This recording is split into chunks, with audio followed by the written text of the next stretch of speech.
E muitas vezes a gente usa uma solução híbrida. A gente vê muitas vezes, aqui mesmo a gente usa uma solução híbrida.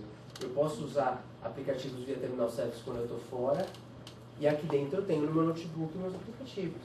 Então, a gente também utiliza uma solução híbrida em alguns casos. Mas é uma tecnologia que está disponível de virtualização, que é extremamente interessante. É que a gente melhorou bastante desde o 2008. Para quem conhecia a versão de 2003, tem diversos pontos aqui que a gente mostrou que são diferentes de 2003, a tecnologia que a gente tinha em 2003. Então, quando a gente fala de virtualização, a gente fez diversos investimentos na área de virtualização, desde tecnologia e infraestrutura para virtualizar o servidor com Hyper-V, novidades de licenciamento. Então a gente está querendo cada vez mais deixar o licenciamento simples quando a gente fala de virtualização. Quando eu falei de virtualização do sistema operacional, se o cliente ele pegar uma máquina, comprar um servidor novo, instalar um Windows Server Enterprise, ele tem direito a até 4 máquinas virtuais dentro daquele servidor. A gente vende o Windows Server, basicamente tem alguns outros, mas basicamente 3 sabores, né? O Standard, Enterprise e Data Center, sendo que a grande diferença entre eles é a escalabilidade, né? O Enterprise e o Data Center suportam mais processadores, suportam mais memória. Então, se eu comprar um servidor e instalar um Windows Server Enterprise, eu posso usar até 4 máquinas virtuais lá dentro, ele já está dentro do licenciamento do Enterprise que eu comprei junto com a máquina, que eu instalei na máquina. Um Data Center, se eu comprar aquelas máquinas parrudas e quiser rodar todos os meus servidores em máquinas virtuais dentro de uma máquina parruda, colocar o Windows Server Data Center, eu tenho direito ao uso ilimitado de máquinas virtuais dentro dele. Então, a tecnologia de virtualização é embutida dentro do sistema, vai ser embutida dentro do sistema operacional do Windows Server 2008. Então, facilidade no licenciamento, ferramentas de gerenciamento, que é extremamente importante, interoperabilidade. Porque a gente sabe que os clientes eles têm ambientes heterogêneos, a gente convive e cada vez mais vai criar ferramentas que convivam bem entre os mundos. A gente criou diversos acordos nos últimos tempos com a Zen, com a Novell, por exemplo, onde eu consigo virtualizar sistemas operacionais Linux, onde o Windows Server é virtualizado dentro, por exemplo, de uma plataforma Zen. Todas as distribuições do Linux? Não, tem algumas distribuições que a gente suporta. SUSE? O SUSE a gente tem algumas versões suportadas, inclusive acho que esse que você mostrou é o SUSE. Algumas versões suportadas. Então, tem uma lista de sistemas operacionais que a gente suporta, mas a gente tem cada vez mais crescido essa lista. Então, diversas tecnologias, diversos investimentos na área de virtualização. Qual é o custo de licença do Windows Server? O Windows Server vai desde $900 a $3.000, depende também, é difícil de dar um preço final porque a gente tem um modelo de revenda. Não, a gente tem um modelo de revenda, a Microsoft não vende direto para nenhum dos nossos clientes, a gente sempre tem uma revenda e essa revenda ela tem o direito de colocar um preço em cima do preço que a gente oferece para ela. Então é difícil, mas é mais ou menos isso. Né? Pode ser $3.000, depende da versão, depende do contrato, depende do contrato que o cliente tem também, né? Tem diversas modalidades de licenciamento. A gente, desde o uso de empresa que compra um Windows Server até que compra 200, 1.000, 1.500. E sobre as versões Core do Windows Server 2008? Core é um tipo de instalação, não é uma versão. Eu vou falar um pouquinho sobre o Core daqui a pouquinho. Ele funciona para qualquer uma das versões que você for. Então, segurança é outro ponto que a gente investiu bastante, tanto em deixar o servidor mais seguro, quanto em criar funcionalidades para segurança. Então, vamos falar um pouquinho sobre alguma delas. Firewall, a gente melhorou bastante o firewall do Windows Server 2008. O firewall do Windows Server é um firewall que vem embutido dentro do sistema operacional para proteger aquela máquina. A gente colocou um maior número de regras pré-configuradas, facilidade na hora de criação de novas regras. A gente tem regras tanto de entrada como regras de saída, agora também de tráfego. A gente consegue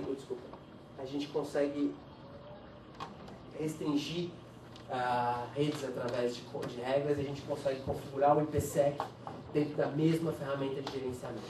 Então eu consigo, no mesmo console, eu consigo gerenciar IPsec e regras de firewall. Colocamos mais regras mais simples para a gente criar regras que permitam que a gente restrinja, por exemplo, um determinado tipo de protocolo para um determinado grupo de usuários. Um outro aspecto de segurança que a gente colocou dentro do Windows Server, ou uma outra funcionalidade de segurança que a gente colocou dentro do Windows Server 2008, é a possibilidade de criação de um servidor de domínio somente leitura. A gente tem a nossa estrutura de diretório, que é o Active Directory. Que com a estrutura de diretório, eu consigo ou criar um diretório de todos os meus objetos, usuários, recursos de rede que eu tenho dentro da minha empresa. O Active Directory ele tem o que a gente chama de um controlador de um domínio. É um controlador de domínio que ele é responsável por guardar informações desses objetos, por exemplo, os usuários, e autenticar esses usuários para que eles possam entrar dentro desse domínio e ter acesso aos recursos de rede que tem dentro desse domínio. A gente criou uma versão, a possibilidade de instalação de um controlador de direitos de domínio somente leitura. Por quê? Muitas vezes os nossos clientes eles tinham esses controladores de domínios instalados em pontos remotos, que estavam expostos a pessoas que podiam entrar na máquina, alterar objetos, e isso podia ser replicado para o resto dos servidores. Além disso, a gente não queria que todas as informações tivessem replicadas dentro daquele servidor, mas sim somente as informações dos usuários que estavam naquela localidade, que estavam sendo atingidos, que estavam sendo autenticados por aquele determinado servidor de domínio. Então, a gente criou essa figura do servidor de domínio somente leitura para permitir com que usuários remotos consigam fazer a autenticação de uma maneira mais simples, né, uma maneira remota, autenticação local, que a gente consiga jogar essas informações para lá, mas jogar somente as informações que são necessárias, não ter todas as minhas informações replicadas nesse servidor remoto, e garantir que nesse servidor remoto as pessoas não possam fazer alterações nesse objeto. Então, se eu estou lá no escritório de Porto Alegre, estou me autenticando lá, no servidor de lá, só o usuário Alex está lá. Eu não tenho usuário, por exemplo, do administrador. Se pegarem um dia aquele servidor, eles não vão conseguir ter informações a todos os dados de todos os meus usuários de rede. Uma outra funcionalidade interessante que a gente colocou dentro do Windows Server 2008 é a proteção de acesso à rede, o Network Access Protection, que a gente chama de NAP. Então, o que é a proteção de acesso à rede? Hoje, um dos grandes problemas dos administradores é que eles têm um parque grande de laptops, por exemplo, de notebooks, ou de desktops, que os usuários eles alteram as configurações. O administrador ele tem uma configuração padrão de segurança. Mas eu pego o meu notebook, eu levo para casa, eu vou lá e eu desabilito o file, por exemplo, eu desabilito o antivírus, eu altero essas configurações de segurança. Na hora que eu volto para a rede, para a minha rede interna, eu estou trazendo, possivelmente comigo, ameaças nessa minha rede. E hoje é difícil do administrador conseguir controlar isso. O Network Access Protection, com o Network Access Protection a gente tem um servidor de política dentro da rede, onde eu tenho quais são as minhas políticas de rede, quais são as minhas políticas que eu considero seguras, políticas que garantem a segurança da minha rede ali.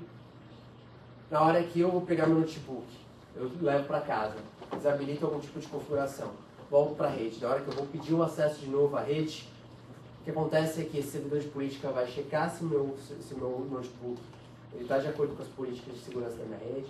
Se não tiver, ele vai me colocar numa rede de quarentena, vai me colocar numa rede segregada, vai remediar os meus problemas, e daí sim eu tenho acesso novamente à rede corporativa. Então é uma maneira... Mas quando você ficar essa quarentena, você perde... O acesso à rede corporativa. Isso. Por segurança, você é colocado numa rede segregada, ali você tem acesso restrito, normalmente o acesso restrito é um servidor que você precisa para remediar o problema que você tem ali. Quando você está de volta aos padrões de segurança, você volta automaticamente a ter acesso completo à rede. É uma ferramenta extremamente interessante para proteger o acesso às redes corporativas, garantir padronização das configurações de segurança dos meus desktops, dos meus laptops. Um outro ponto que a gente tem desde 2008 é um serviço que a gente chama de RMS, Rights Management Services. O que é isso? É um serviço que permite com que eu controle